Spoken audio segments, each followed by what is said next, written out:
I was running the flashlight beam around the room, trying to check every part, when suddenly I found Shirk curled up in the corner. "Shurik!" cried Slavya. However, it looked as if he was not paying any attention to us. "Here you are. We've been looking for you all night. Why in the world did you come here?" Shirk looked up at me lazily, with hazy, unseeing eyes. "And who are you?" "What do you mean, who are you? Get up already. Let's go." "I'm not going anywhere with you." Shirk turned away and stared into the darkness again.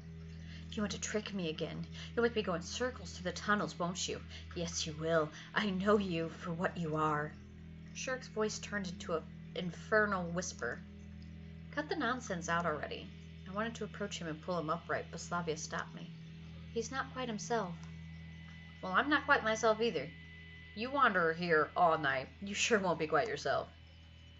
She shook her head reproachfully and slowly went up to Shirk while carefully staying in the light. "It's all right. It's me, Slavia." "For real?" Shirk looked at her and immediately started sobbing quietly. "Of course, who else would it be? And that's Simon with me." "We came to find you. Everything's fine now."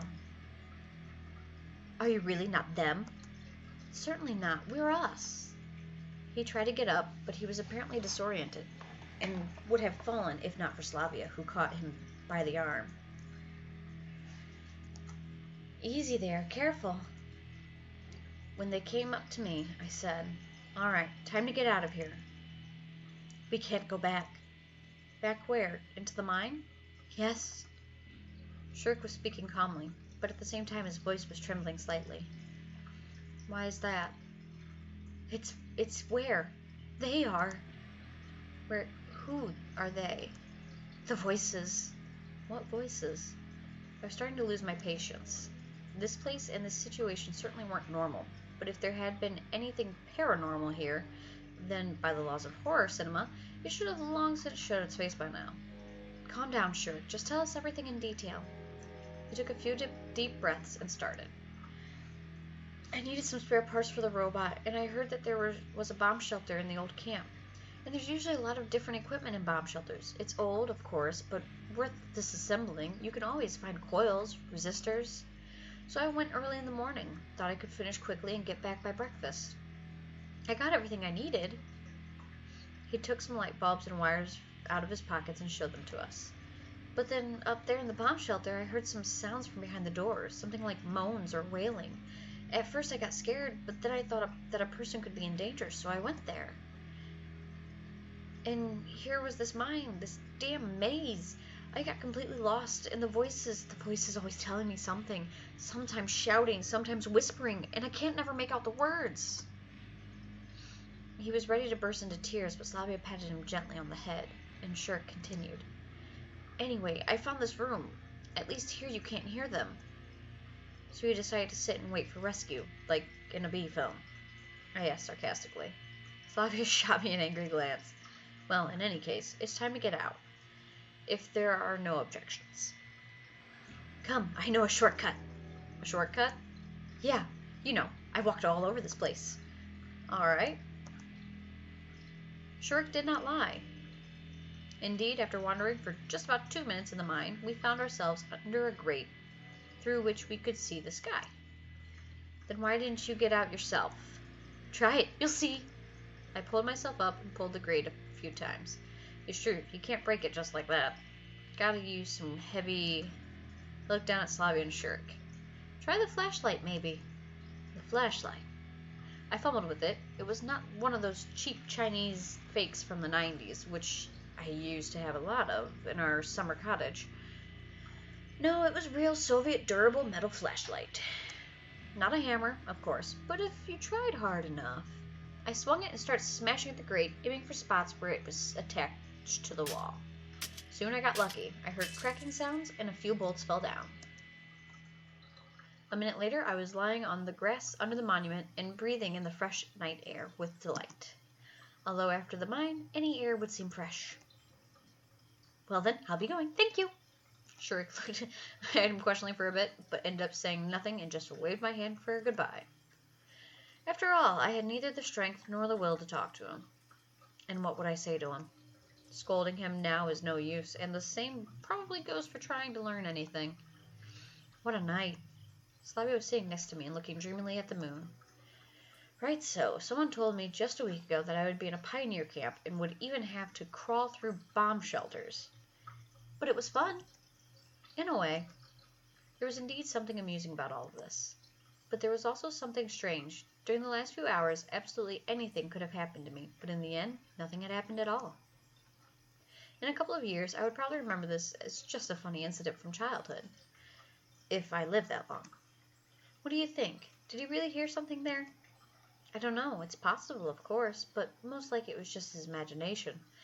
In such a situation, anyone could start imagining things. That was not only the most logical explanation, but also the most probable one, because nothing had happened to me in Slavia. Well, I, for one, think he should go see a psychiatrist. Guess he should, laughed Slavia. All right, time to go to bed. I felt like I needed to say something to Slavia. I was not sure that I wanted to, but I could feel the need. Thank you. For what? She gave me a surprised look. I wouldn't have managed without you. It was nothing. Slavia blushed. I was in her debt. Again. I wonder how I could repay her, at least partially, for all that she has done for me. I stared at the night sky, slowly falling asleep. All of today's adventures left me so tired that I had no more strength left. You know, under different circumstances, I would have surely confessed my love to you, I said, losing touch with reality. Thoughts usually work much faster than common sense, but Slavia wasn't there anymore. It's probably for the best, at least she didn't hear. Though it's strange, why did she leave without saying goodbye? Well, whatever, I'll sleep on it, and see you in the morning. Now what would you think if I told you that I'm an alien from the future? Are you? And asked Slavia in dead earnest. Well, let's assume I am. How should I return to my time? Do you really want to? Yeah, all the conversations with her that have to do with my situation, even the slightest sense of it, always end up in the same place. It's like she's offering me a chance to stay, almost insisting on it. Well, let's say that I'm not sure. There, as we could call it, everything is like home to me, or rather more familiar. Practically everything is known to me, and I'm prepared for any situation. And here it's the other way around. Literally every little thing comes as a surprise, and everything's different. Is it really that bad? I wouldn't call it bad. Unfamiliar, unclear. Sometimes it can be hard to change something, especially for people with my personality. But what do you really want? To start with, I can't answer that question until I find out exactly where here is. Then go and find out. If only it was that easy. But what's so difficult about it? Everything's difficult. I don't even know where to start. And I'm constantly being distracted. You are talking about it so seriously. It's almost like it's real. She laughed. Who knows? A pretty long silence followed. Suddenly, Slavia sneezed. Bless you. Thanks.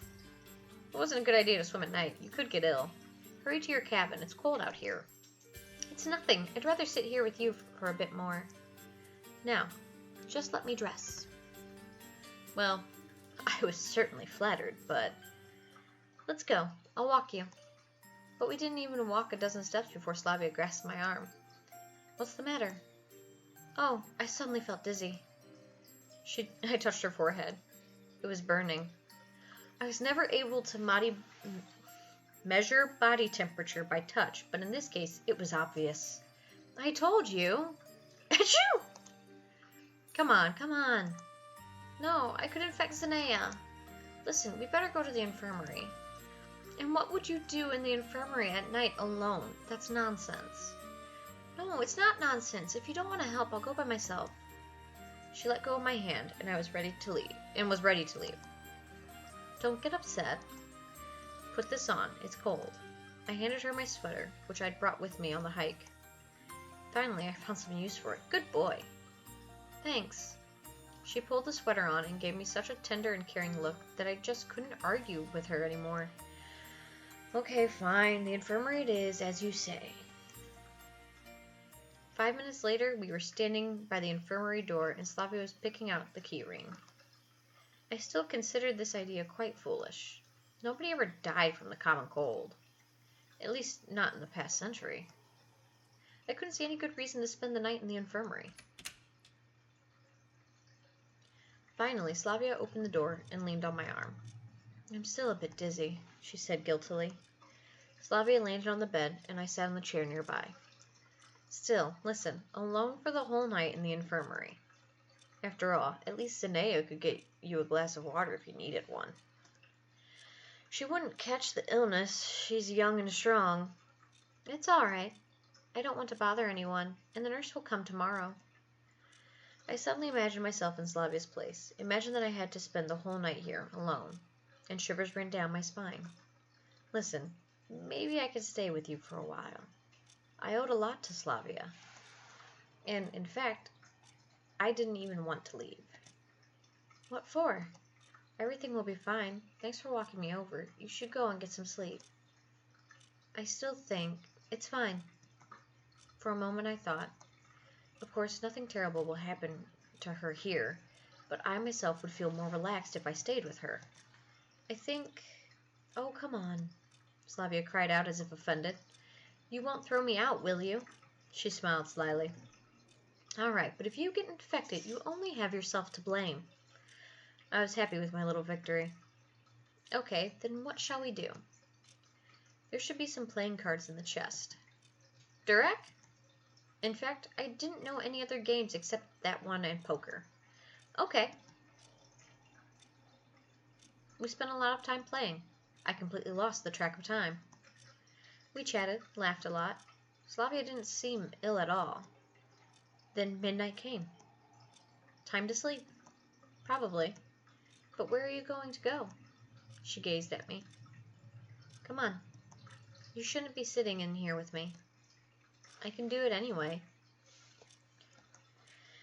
At the moment, I could even fall asleep standing up. Slavia watched me for some time, and then drew a curtain and said, Good night.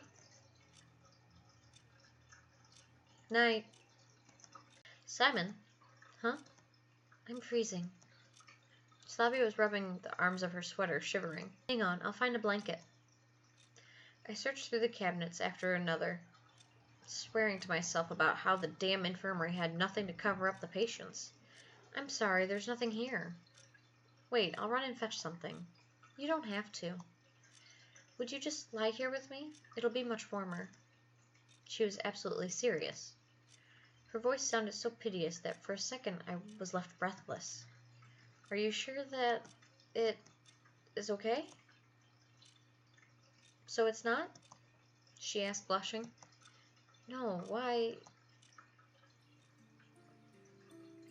I slowly took off my shoes and lay on the very edge of the couch, trying to occupy as little space as possible, trying to shrink and stop breathing. Well, they're clearly on a bed. Just saying. Slavia gently embraced me and rested her head on my chest. Yeah, that's better, she purred. I was unable to say anything and just lay there calmly. Very good. Thank you. Oop!